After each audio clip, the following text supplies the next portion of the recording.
Bismillahirrahmanirrahim. Welcome back to my YouTube channel KJ Knowledge House. This video is about Unit number 2 Human Nervous System from class 8 Science KPK textbook, and we are going to discuss long questions in detail. So, first question is, give the structure of human brain and roles of different parts of brain. Human brain का structure बनाना है और इसके अलावा हमने brain के different parts के बारे में बताना है कि कौन सा पार्ट कौन सा फंक्शन परफॉर्म करता है, कौन से पार्ट का क्या क्या काम है. Answer, brain. Brain is protected in human skull. It is divided into three main parts, that is forebrain, midbrain and hindbrain. Brain को एक हार्ड लेयर ने कवर किया होता है जिसको हम लोग बोलते हैं स्कल. तो हर एक ब्रेन ह्यूमन क्या अगर हम कंसिडर करें, हर एक ब्रेन के ऊपर एक हार्ड कवरिंग होती है जो ब्रेन की हिफाजत करता है, उसको हम ह्यूमन स्कल बोलते हैं. और ब्रेन के तीन हिस्से हैं, फोर ब्रेन, मिड ब्रेन और हाइंड ब्रेन. अब यहाँ पर तस्वीर आप लोग को दिखाई दे रही है, डायग्राम दिखाई दे रहा है, ब्रेन का स्ट्रक्चर गिवन है और हमें आसानी के साथ हम आइडेंटिफाई कर सकते हैं कि यहाँ पर डिफरेंट पार्ट्स भी गिवन हैं.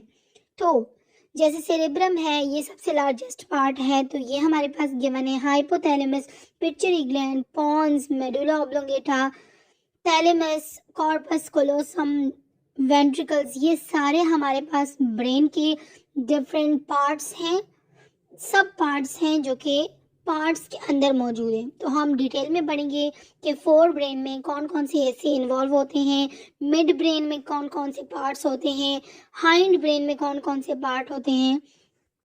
चलें जी, यहाँ पर मैंने एक माइंड मैप बनाया है ब्रेन के बारे में. ब्रेन के तीन हिस्से होते हैं, fore brain, mid brain and hind brain.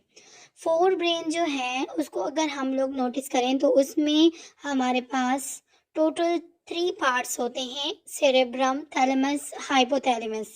Mid brain में कोई भी पार्ट एग्जिस्ट नहीं करता. हाइंड ब्रेन में भी 3 पार्ट्स अवेलेबल होते हैं, cerebrum, pons, medulla oblongata. Fore brain further consists of cerebrum, thalamus and hypothalamus. Fore brain में मजीद 3 हिस्से होते हैं, cerebrum, thalamus and hypothalamus. First part is cerebrum. Cerebrum is the largest part of brain. सबसे बड़ा हिस्सा ब्रेन का cerebrum कहलाता है. Human cerebrum is the most advanced in all animals. It is divided into right and left hemisphere. जो human cerebrum है वो जितनी भी एनिमल्स दुनिया में एग्जिस्ट करते हैं उन सब में जो सबसे एडवांस लेवल पे कोई एक सेरेब्रम है तो वो हमारे पास इंसानों का सेरेब्रम पाया जाता है. और इसके भी मज़ीद 2 पार्ट्स हैं, एक राइट हेमिस्फीयर है, दूसरा लेफ्ट हेमिस्फीयर है. Cerebrum is the site of conscious, our sense of self, memory, intelligence, learning, reasoning, personality, emotions and will. Cerebrum बहुत सारे फंक्शंस को परफॉर्म करता है, जैसे कॉन्शियसनेस को कंट्रोल करता है कि अगर कोई इंसान होशो हवास में है या नहीं है, मेमोरी यानी कि यादाश्त को, इंटेलिजेंस जहानत को, लर्निंग अगर कोई चीज़ याद हो रही है वो याद करना चाहता है तो उसको लर्निंग बोलते हैं, रीजनिंग किसी से बहस वगैरह करना, या उसकी पर्सनालिटी, इमोशंस, उसके जज्बात वगैरह. और इसके अलावा वेल मीन्स उनकी मर्जी है किसी चीज़ में या नहीं. तो ये सब चीज़ों को कंट्रोल करने के लिए सेरेब्रम रिस्पॉन्सिबल होता है. Thalamus is the second part of the forebrain. Thalamus plays critical role in the processing of perception. It receives sensory information from the receptor organs and sends them to the specific part of the brain. Thalamus हमारे पास second part है forebrain का और इसका जो सबसे important काम है वो है अगर कोई परसेप्शन है या कोई इन्फॉर्मेशन उसको मिल जाती है तो उसकी प्रोसेसिंग करना, मीन्स को उसको एनालाइज करना, उसके बारे में ये एनालाइज करना कि उसको किधर भेजना है और कौन से फैक्टर्स ने इस पर काम करना है. तो proper analysis and proper processing की ज़रूरत हमारे पास होती है, और वो हमारे पास थैलेमस ये काम करके देता है।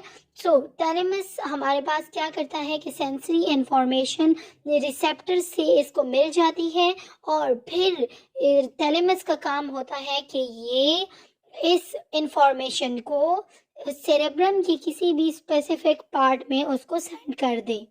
Hypothalamus is the third part of the forebrain. Hypothalamus regulates body temperature, appetite, water balance, and blood pressure. It has centers to control mood and emotions such as aggression, anger, fear, pleasure. Hypothalamus आखिरी हिस्सा है fore brain का, तो ये हमारे पास बहुत सारे functions में इन्वॉल्व है, जैसे कि बॉडी टेम्परेचर को रेगुलेट करना, एपेटाइट यानी भूख को, इसके अलावा वाटर की अगर कमी या ज़्यादती हो रही है, मींस के वाटर को बैलेंस करने के लिए हाइपोथैलेमस यूज़ किया जाता है। इसके अलावा ब्लड प्रेशर को कंट्रोल करने के लिए, रेगुलेट करने के लिए यूज़ किया जाता है। और इसके अलावा हाइपोथैलेमस का जो सबसे इम्पॉर्टेंट काम होता है वो मूड और इमोशन को भी कंट्रोल करने में हेल्प आउट करता है। जैसे अगर इमोशंस हैं, जैसे कि किसी को एग्रेशन हो रहा है, किसी को गुस्सा आ रहा है, किसी को खौफ आ रहा है, या कोई खुशी वगैरह महसूस हो रही है, तो ये सारी इमोशंस को या मूड को कंट्रोल करने के लिए हाइपोथैलेमस रिस्पॉन्सिबल होता है। Mid brain is the second part of the brain. It is reduced in human में सबसे छोटा हिस्सा मिड ब्रेन कहलाता है। ये बहुत ज़्यादा छोटा पाया जाता है। It serves as a link between fore brain and hind brain. It also controls the reflex movement of eye muscle. Mid brain जो होता है, इसका एक ही काम होता है कि ये फोर ब्रेन से सिग्नल्स को कैरी करके लेके जाता है हाइंड ब्रेन की तरफ, तो ये एज अ लिंक के तौर पर काम करता है between the four brain and hind brain. इसके अलावा जो आई मसल्स है उसमें रिफ्लेक्स मूवमेंट होती है, जैसे अगर कोई लाइट पड़ जाती है तो रिफ्लेक्स फिनोमेना होता है, तो उसको कंट्रोल करने के लिए हमारे पास मिड ब्रेन रिस्पॉन्सिबल है। Hind brain consist of the cerebrum, pons and medulla oblongata. Hind brain सबसे आखिरी हिस्सा है ब्रेन का, जिसमें 3 हिस्से होते हैं, cerebrum, pons and medulla oblongata. Cerebrum is concerned with the control and precision of all movements involving voluntary muscles। Cerebrum हमारे पास हाइंड ब्रेन का वो हिस्सा है जो कि मूवमेंट्स को कंट्रोल करता है, ऐसे मूवमेंट्स जो वॉलंटरी मसल्स जिसमें इन्वॉल्व होते हैं। वॉलंटरी मसल्स मींस कि ऐसे मूवमेंट्स जो हमारे कंट्रोल में होते हैं, जिसमें हम कंट्रोल कर सकते हैं। अगर हम चाहें तो वो मूवमेंट हम कर सकते हैं, अगर हम नहीं चाहते तो हम उस मूवमेंट को परफॉर्म नहीं करते। तो ऐसे मूवमेंट जो वॉलंटरी कंट्रोल जिस पे हमारा हो, जो वॉलंटरी मूवमेंट हो, उनको कंट्रोल करने के लिए सेरेब्रम रिस्पॉन्सिबल होता है। Pons is a bridge between cerebrum and other parts of brain. Pons एक ब्रिज की तरह काम करता है। अगर सेरेब्रम से कोई मैसेजेस किसी दूसरे हिस्से में जाते हैं तो मैसेजेस को कैरी करने के लिए पॉन्स रिस्पॉन्सिबल है। अगर ब्रेन के किसी दूसरे हिस्से से सेरेब्रम की तरफ कोई मैसेजेस आने होते हैं तो भी पॉन एक ब्रिज के तौर पर यहाँ पर काम करता है और मैसेजेस को प्रोसीड करता है। Medulla oblongata controls involuntary activities like heart rate, breathing rate, swallowing, vomiting, salivation, coughing and sneezing. Medulla oblongata हमारे पास जितनी भी इनवॉलंटरी एक्टिविटीज़ हैं जो हमारे कंट्रोल में नहीं होती, उनको इनवॉलंटरी एक्टिविटीज़ बोलते हैं। उनको कंट्रोल करने में मेडुला ऑब्लोंगेटा का एक अहम किरदार है। जैसे कि हार्ट रेट, दिल की जो धड़कन होती है उसको कंट्रोल करना हमारे बस में नहीं होता। ब्रीथिंग रेट, सांस वगैरह लेना, स्वेलविंग निगलना, वॉमिटिंग उल्टी करना, सलावेशन, कफिंग, स्नीजिंग, ये सारी चीज़ें मेडुला ऑब्लोंगेटा कंट्रोल करता है। Now question number 2, differentiate between reflex arc and reflex action and explain the pathway followed by the nerve impulse in a reflex arc। Question number 2 में हमारे पास ये बयान किया गया है कि रिफ्लेक्स आर्क और रिफ्लेक्स एक्शन के बीच में हमने डिफरेंस निकालना है। हमने ये बताना है कि रिफ्लेक्स आर्क और रिफ्लेक्स एक्शन कैसे एक दूसरे से मुख्तलिफ हैं, और इसके अलावा हमने ये भी एक्सप्लेन करके देना है कि हमारे पास रिफ्लेक्स आर्क के अंदर जो पाथवे होता है नर्व इम्पल्स का, वो हमने एक्सप्लेन करना है। सो First of all, what is reflex arc? Reflex arc, the nerve pathway by a reflex action travels from the receptor to the effector is called reflex arc.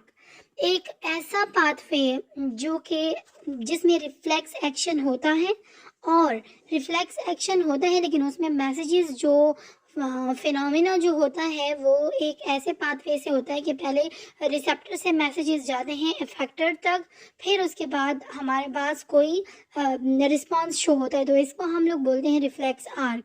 Reflex action, the involuntary rapid action under the control of spinal cord is called reflex action. अब reflex action का मतलब ये है कि एक type का ये response है. एक इनवॉलंटरी रैपिड एक्शन है. इनवॉलंटरी मीन्स कि हमारे कंट्रोल में ये नहीं होता, और रैपिड एक्शन मतलब बहुत जल्दी तरीके से ये होता है, और ये किसके कंट्रोल में होता है? ये स्पाइनल कॉर्ड के कंट्रोल में होता है. हमें पता भी नहीं चलता और वो एक्शन परफॉर्म हो जाता है, तो उसको हम लोग बोलते हैं रिफ्लेक्स एक्शन. पहले हमारे पास मैसेजेस जाते हैं रिसेप्टर से इफेक्टर की तरफ, फिर इफेक्टर का काम है एक रिस्पॉन्स प्रोड्यूस करना, और उस रिस्पॉन्स या एक्शन को हम लोग बोलते हैं reflex action. Example of reflex arc. Examples include pen receptors in the finger tips.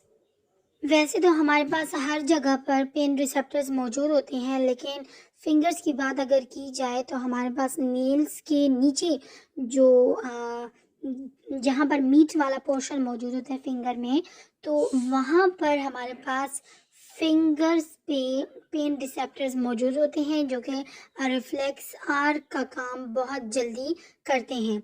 इसके अलावा हमारे पास रिफ्लेक्स एक्शन की एग्जांपल में आता है withdrawal of hand on touching hot object. जैसे अगर हम लोग कोई खाना बना रहे हैं या रोटी बना रहे हैं और हमारे हाथ जो है वो तवे पे आ जाते हैं, तो सबसे पहले हमारी फिंगर्स वहाँ पर टच होती हैं. तो अगर हम फ़ौरन अपने हाथ हटा लेते हैं तो इसको हम लोग बोलते हैं कि ये एक रिस्पॉन्स शो हो गया और ये हमारे पास रिफ्लेक्स एक्शन है.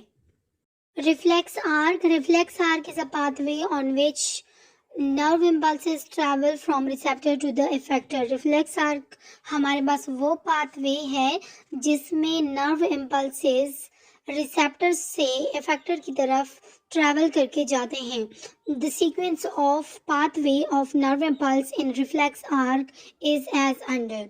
हमारे पास जो सीक्वेंस ये फॉलो करते हैं, सीक्वेंस वाइज मैसेज एक जगह से दूसरी जगह जाता है, तो इसके लिए एक स्पेसिफिक सीक्वेंस है, एक स्पेसिफिक पाथवे है जिसको फॉलो करना बहुत ज़्यादा ज़रूरी होता है. जैसे नंबर 1 पे हमारे पास एग्जिस्ट करेगा सेंस ऑर्गन. सेंस ऑर्गन में रिसेप्टर्स मौजूद होते हैं, और जैसे ही हमें कोई पेन महसूस होता है या हमें कोई मैसेज मिल जाता है तो रिसेप्टर्स फ़ौरन उस स्टिमुलस को डिटेक्ट कर लेते हैं. Number 2 sensory neuron. तो सेंसरी न्यूरॉन क्या करते हैं, उस स्टिमुलस से मैसेजेस को इम्पल्स क्रिएट हो जाते हैं और उस इम्पल्सेस को सेंसरी न्यूरॉन वहाँ से रिसीव कर लेते हैं. फिर जाते हैं वो इंटर न्यूरॉन जो कि 3rd पोजीशन पर प्रेजेंट है. Inter neuron central nervous system में मौजूद होता है जो सेंसरी और मोटर न्यूरॉन के बीच में लिंक के तौर पर काम करता है. तो सेंसरी न्यूरॉन से ये मैसेजेस चले जाते हैं मोटर न्यूरॉन में with the help of inter neuron. फिर उसके बाद हमारे पास ये इम्पल्स जाता है इफेक्टर की तरफ. तो मोटर न्यूरॉन क्या करते हैं कि सेंट्रल नर्वस सिस्टम से मैसेजेस को उठा लेते हैं और इफेक्टर की तरफ चले जाते हैं. इफेक्टर का काम क्या होता है? इफेक्टर का काम होता है रिस्पांस शो करना. इफेक्टर जैसे कि हमारे पास मसल्स और ग्लैंड्स हो गए, ये इफेक्टर के तौर पर काम करते हैं और एक प्रॉपर रिस्पांस को शो करते हैं. डायग्राम से क्लियरली शो हो रहा है कि नंबर 1 पे रिसेप्टर्स हैं. रिसेप्टर्स यहाँ से मैसेजेस को डिटेक्ट कर लिया जाता है, स्टिमुलाई डिटेक्ट हो जाता है, फिर ये जाते हैं सेंसरी न्यूरॉन के पास. सेंसरी न्यूरॉन दूसरे नंबर पर मौजूद है. उसके बाद ये मैसेजेस जाते हैं नंबर 3 पोजीशन पे जो कि है इंटर न्यूरॉन. इंटर न्यूरॉन से जाते हैं मोटर न्यूरॉन में, मोटर न्यूरॉन से जाते हैं इफेक्टर्स में और एक प्रॉपर रिस्पॉन्स शो कर लिया जाता है. तो इस तरह हमारे पास रिफ्लेक्स आर्क का फिनोमिना होता है.